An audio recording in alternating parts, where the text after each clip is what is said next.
আয়েশার দরবারে লাখো সুজুদের শুকরিয়া আদায় করছি যে আল্লাহ রাব্বুল আলামিন দুনিয়ার পাঁচটা ফেতনাযুক্ত মানুষের কথা আমাদেরকে রাখেন নাই।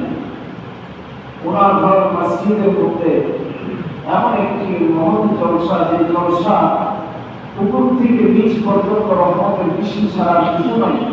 এমন একটা রহমতের জলসায় যে রব আমাদেরকে হাজির হওয়ার অধিকার করেছেন।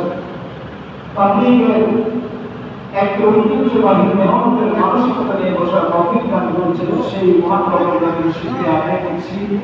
ইমান আমাদেরকে সর্বোচ্চ করে একজন বলেছেন বলেছেন আলহামদুলিল্লাহ। আলহামদুলিল্লাহ। আপনারা কেমন আছেন? আলহামদুলিল্লাহ ভালো।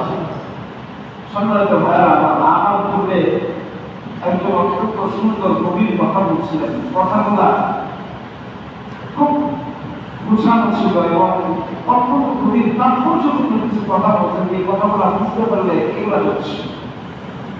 এখন আমি আপনাদের সামনে কোরআন থেকে ছোট্ট একটা বিষয়ের উপরে কথা বলবো। ইনশাআল্লাহ আমরা এই বিষয় নিয়ে জ্ঞান অর্জনের চেষ্টা করব, এটাকে মেনে নেওয়ার চেষ্টা করবো, হেদায়েতের মধ্যে শোনার চেষ্টা করবো সকলকে ইনশাআল্লাহ। আল্লাহু আকবার।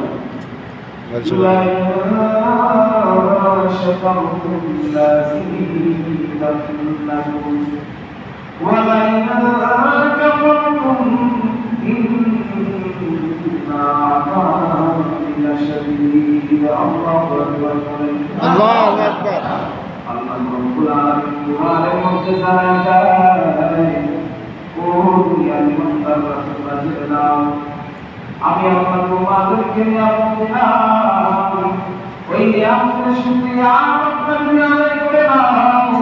আমি আল্লাহ নিয়ামতের প্রতি মান বাড়ায় দেব। সুবহানাল্লাহ। নিয়ামতের শুকরিয়া আদায় করলে কি হবে? নিয়ামত বাড়বে। আল্লাহ বলেন, আর বান্দাদের করে দাও, ও বান্দারে তোমারে আমি আল্লাহ দুনিয়ার নিয়ামত দিয়েছি রে বান্দা। এই নিয়ামতের শুকরিয়া আদায় করতে যদি ব্যর্থ হয়ে যাও, মনে করো না আমি আল্লাহ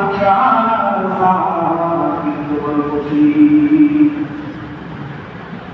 তার নিয়ামত পাওয়ার পরে শুকরিয়া আদায় করলে নিয়ামত পাবে, না আদায় করলে আল্লাহ বলতেছে আমার আযাব শুরু করে, মানে আযাব হবে। শুকরিয়া আদায় করলে নিয়ামত পাবে, শুকরিয়া আদায়